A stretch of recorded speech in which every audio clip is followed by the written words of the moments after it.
Hi guys, welcome to another episode of TinkChat. Today we have the same people, Andy here. I'm Eugene. Yeah, and we'll be talking about a topic that's very relevant to today. It's still revolving around a pandemic. And so, what will we be talking today, Eugene? Crisis planning in Yeah, an event of pandemic. yeah. Yeah. So, This topic is kind of interesting and it's kind of important, especially given that COVID-19 is here yeah. to stay for a Mhm. little bit until we get a vaccine Yeah. or it disappears somehow by itself. It's important because it talks about and it touches on the whole notion of crisis prevention. Well, not so much prevention, but crisis Response response. plan. Yeah. Where we currently don't really have one. Yeah, there's a lot of plans out there where we Google that's for like disaster relief, as in like earthquakes, hurricanes, tsunamis. There's plans for those, but since we haven't really had a pandemic to this scale In a to long this day time. in a long time, I'm thinking a lot of provinces and states or countries don't actually have a plan for it. Yeah, we're a lot of nations. I mean, even just provinces are kind of figuring out a plan as we go right now. Yeah. And there leaves a lot of uncertainty. Mm-hmm. And being able to put together a plan that at least shows a bit of a guidance in terms of direction is number one, assuring for people, citizens and individuals. But we're just even for ourselves, we're looking at this from a company level. Yes. Right. And in response to this COVID-19 pandemic scenario, we retooled our whole entire facility to making PPEs while keeping a portion of our facility to continue to build 3D printers, which is our traditional business. Yes. And in this whole entire plan of retooling, we were thinking about various different things, such as access to technology, access to manufacturing, access to supplies, all of which are just as relevant for us as it is for any government officials and our state level.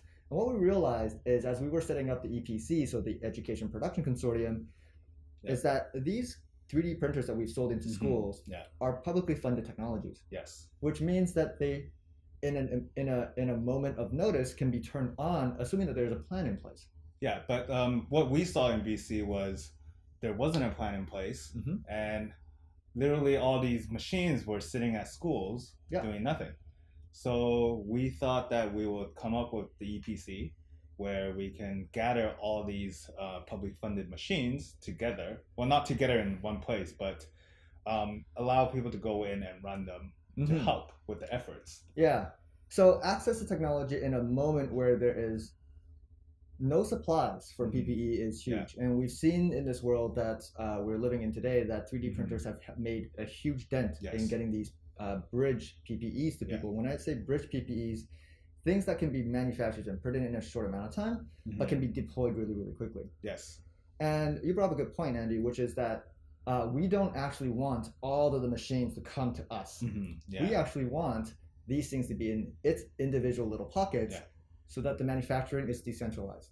So the idea is that if any single institution or facility gets hit with COVID, compromised. These other institutions and other facilities can keep running even though one is down. If we collected everything into a centralized location. And if something happens at our location, then the whole EPC manufacturing just gets shut down. Well, the whole operations get shut down. And so looking at the resiliency in the system for a pandemic response or any crisis response is paramount. So we wanted to share this information for you guys who are viewing, but also wanted to start to take a look at how we can transform this into a new notion of manufacturing, both in Canada, local to us, BC and the rest of Canada, but also to see if we can actually provide these as a guidance infrastructure for any state, country that is looking to adopt. Yeah, for the future, because pandemics happen and it's something that's out of our control. So and we'll never know if a wave 2 will come, if a wave 3 will come. And if there could be systems and or plans put in place, at least there is that guidance in place. And it's no different than a school putting in a plan for a shooting response. Yeah. Right? Yeah. Given that a shooting happens, and we've seen it happen over the last course of time, a lot of provinces and states put a plan together for that. This is no different, but perhaps a little bit on a larger scale. If a province is looking to adopt technology, what they can actually do, at least for a technology such as 3D printers, CNC, or any of the micro lab fabrication tools, they could actually adopt this and put them inside an educational setting. Teach the students the skill sets, let them access the technology, and inside any crisis, re-leverage them, because now they have students to understand how to use the technology, they have students that know how to do the design work for the technology, and then they have teachers who are essentially technicians. Yes, the great example right here is I was just talking to one school earlier, Charles Best. There's the teacher that's printing at home, and then there's a student that's also printing at home. They all have 3D printers that's taken from school, and there's also an admin at school that is also utilizing and printing parts at the same time. Right. So this whole Charles Best community, it's not just the school, but like teachers, students, and admin, they're all helping us print parts. Yeah. So exactly what you said, like a live demonstration. The thing that's really hard to navigate is quality and control in a moment like this. And having a centralized plan to do QA, so quality assurance, quality checking for the parts, and sanitization, at least for a pandemic, is paramount. And so what we need to really find out, and as we build through some of these infrastructural plans, even as we roll the EPC out even more, is to capture some of those moments. And provide that guidance. Really, share it in the video like this, and that the education production consortium that we built is and can be a system that gets deployed not just through BC, across Canada, but into the various states that we know have access to 3D printers in their schools, in their K-12 publicly funded schools. And so why not leverage those at the state, provincial, national level to respond to these crises. And instead of it having be kind of a grassroots level movement, which I love, by the way, the hacker makers providing PPEs are a great thing, but there could be a much bigger infrastructure that gets put into place for faster deployment. I mean, without the EPC, we would have reached way less people than we would have today. Yeah, definitely. And I mean, that's just a case for BC. And there have been little pockets of individuals that reach out to their families, and one machine turns into 4 machines, turns into 8 machines. How many machines are in Ontario that are sitting idle inside the schools? We don't know. We have no idea, but there's probably a significant amount of them, because we know a lot of these are indicated as well. I mean, in just BC alone, our machine reach was around 500 or so. That's how many are in the public school market. And some of the schools in a moment like this, because they're under full lockdown, because without a plan, because there isn't a plan, they actually couldn't go into the schools to operate the machines. So those machines then gets locked up, and that asset stays idle through this whole entire time. Now imagine if that was up and running, that'd be a different story, right? So given the fact that now we're in a bit of a space where the economy's reopening, we're talking about the homes, the businesses all coming back up and running. There is now a moment where schools are saying, hey, we can help. This thing is going to be around for a little bit more. How can we contribute? Right? And if we could actually expose and show our plans and how we're executing this, it makes a lot of sense to do so. This is also relevant for the MPC, which is the Manufacturing Production Consortium. It's not necessarily access to publicly funded technologies that are inside schools, facilities. Libraries also have Creative Commons spaces these days that also have access to really great technology. CNCs and 3D printers are definitely one of those. But there are machine shops usually within cities and manufacturing facilities. There hasn't been something that was put together before that leveraged the know-how, the skills, the knowledge, the tools in those places as well, right? And so we saw some of that happen with City of Surrey. They put together a consortium to make things as well. Yes. So it's really good to see that there are really forward-thinking cities and places that are doing that. So yeah, I think that's the right move today and moving forward as well. Well, I mean, we also kind of put an NPC together too. It's I guess it's more like having a network of people that know what to do during this time. Yeah. Like, for us, we went into contact with people that are around us, seeing how we can actually help each other get PPEs out faster. Yeah. We talk about this notion of for us, it's an initiative called Production of Things 2.0. Yeah. And that notion it looks at not just a singular technology as the one technology to resolve all production problems. Yeah. And 3D printer is what we build. It's what we understand really, really well. Yeah. But 3D printers have inherent issues, and that's scalability. It just takes time to make. And so understanding how things are made in a landscape of actually how the world functions in terms of how things are produced, it gives a lot of strength in terms of understanding how to immediately fix the problem, which is shortage of supplies. And then how do you transition from one technology to the other as we see demand increase? Yeah. And that also puts into place how quickly we can design and iterate the actual or prototypes. And how to deploy that, because inside this new way of making things, agility is king.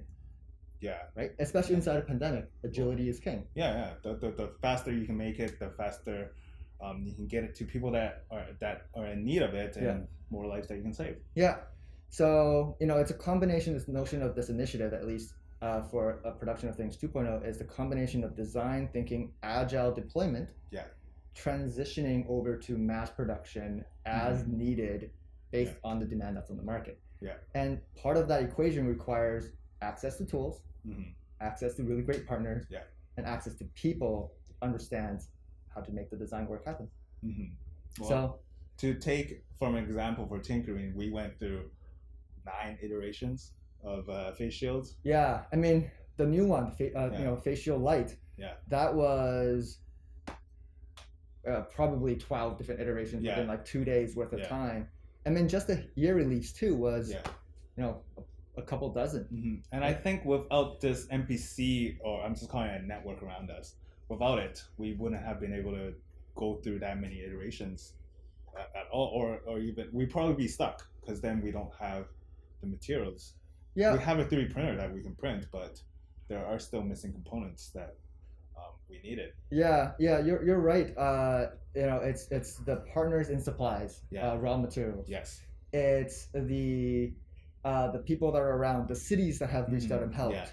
And this is a much bigger collective than it is just an individual Tinkerine initiative at this point. Yes. And sharing that infrastructure, and it's a fairly loose infrastructure because it's evolving. It hasn't been done before. But we do know that access to these already pre-existing infrastructures or the tools is going to be a pretty big element of how you structure a pandemic relief or pandemic response plan.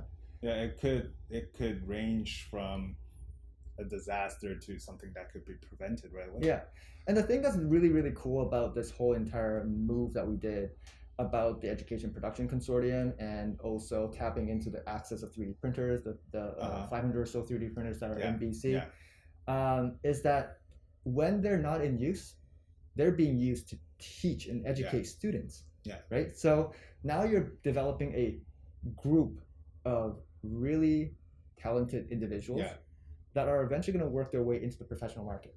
And they're going to have access and their knowledge base to operate these tools. Yes. So eventually we get a bigger pocket of really, really smart, great people that will understand advanced manufacturing, robotics, and all these really cool things. And in the event of a pandemic or a crisis, now we can turn all that up and deploy at an even faster scale. Right? So it's a win-win no matter how you look at it. Yes. It gives the nations or the provinces or states a plan, and then it also then gives the individuals that live in those provinces the skill sets to enter the job market. Yes. It makes total sense in my opinion to do so. Yeah. Yeah. So I guess it is kind of like a silver lining from this pandemic. Yeah, it changes the way we think about how things are done. One of what I think would be really cool, and we don't know how this is going to play out yet, but we want to see this play out, which is, can Tinkerine engage with government to put together a plan like this where they are putting in, say, for example, 150, 200, 300 machines at the government level, right? And this is a plan, but when they're not in a crisis mode, these gets deployed into educational places, libraries, community centers, and allows the community to interact with the tools. Right. I think that would be not just a really awesome move. That would be a really smart move. And then you just get some really, really handy people that could essentially build anything. Essentially, it's a win-win situation. The government get to utilize the machines that are publicly bought. And you also give exposure and experience to people, and allow them to use it and get to know how the technology works. And also you have a response plan right away where all these people that know how to use it can come up with solutions for the issues at hand. The worst thing that could possibly happen is investing in a technology or investing in any supply, and it just sits there and does nothing. So being able to repurpose and redeploy is massive. And I don't see a reason why any nation wouldn't want to have their demographic of growing these people that are growing up get better positioned with newer technology, 21st century skills. Better positioned then for any of the job markets in the future as well. So I think we'll reach out. You never know what happens with government, right? And only thing that we can do as part of this whole entire plan is to put something together, propose something, and work our way through this whole entire system to instill a plan and a strategy like that at the national level. And hopefully, if another pandemic ever comes, we'll be more than ready to face it. The world, you mean? The world, yes. I mean, the world will be at a better place.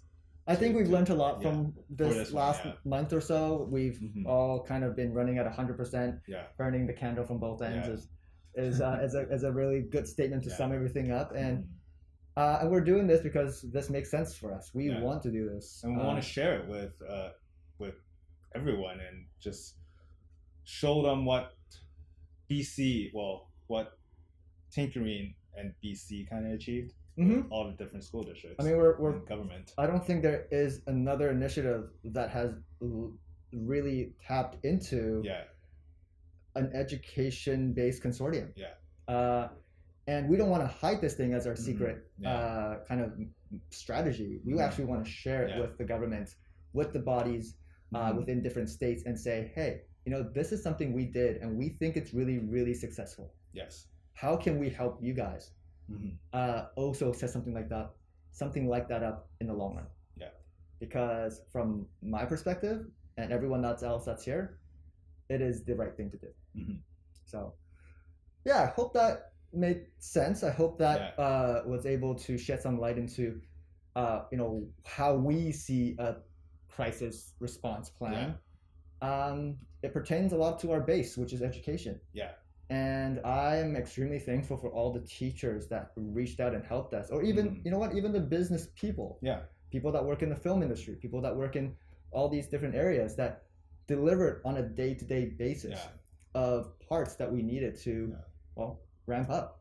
So we just want to give a shout to everyone that has been dropping off parts to our warehouse. Like, big thank you. Everyone, we probably wouldn't be able to reach as many people without you guys. And we're also really thankful for still the frontline essential workers and the medical personnel that are still keeping us running. And I think now as the world is transitioning to a bit of a reopening, we want to ensure that we can protect those that are going back into business. and that's part of why we went and redid the face shield and introduced face shield light. We understand that the specifications and the requirements will be slightly different. Yes. So offering a product that fits their need is probably the most important element. Yeah, it pertains back to our last episode. Whether or not you want your employees to feel safe or your customers want to feel safe at the same time. That same example that Eugene raised in the last episode.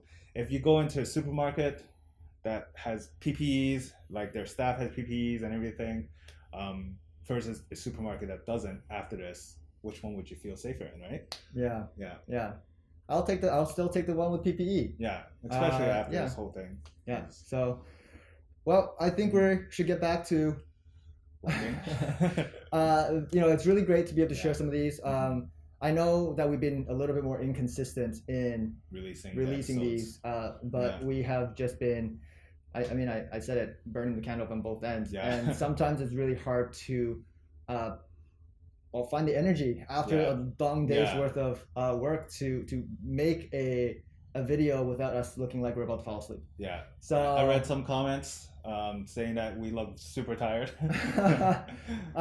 And also I want to thank all those people that have reached out and said that they're really glad that we're here to help. Yeah. Right. Whether or not that they're an average just family member who saw the article in the newspapers or any of the articles. We hear those, and that's part of what keeps us really, going with regards to delivering high quality products that is able to meet the criteria for the face shield on the federal level. Yeah. And we just want to make sure that these keep going out to people that need them. So we'll keep doing that as long as we're able to do that. We'll keep doing so. Yeah. So I guess that's the end of this episode. If you guys are watching on YouTube, remember to subscribe down there and also click the bell button for any notifications for the latest episode. And then for listeners on Anchor and Spotify, you can I believe there's also a subscribe button that allows you to know when we release a new episode as well, so make sure you do that. And if you have any questions on YouTube, give us a comment on below and we'll address it in the next episode. Or we'll respond in the comments, whichever. So thanks for watching, and everyone, please still take care and stay safe. We'll talk to you guys next time. Okay, bye. Take care.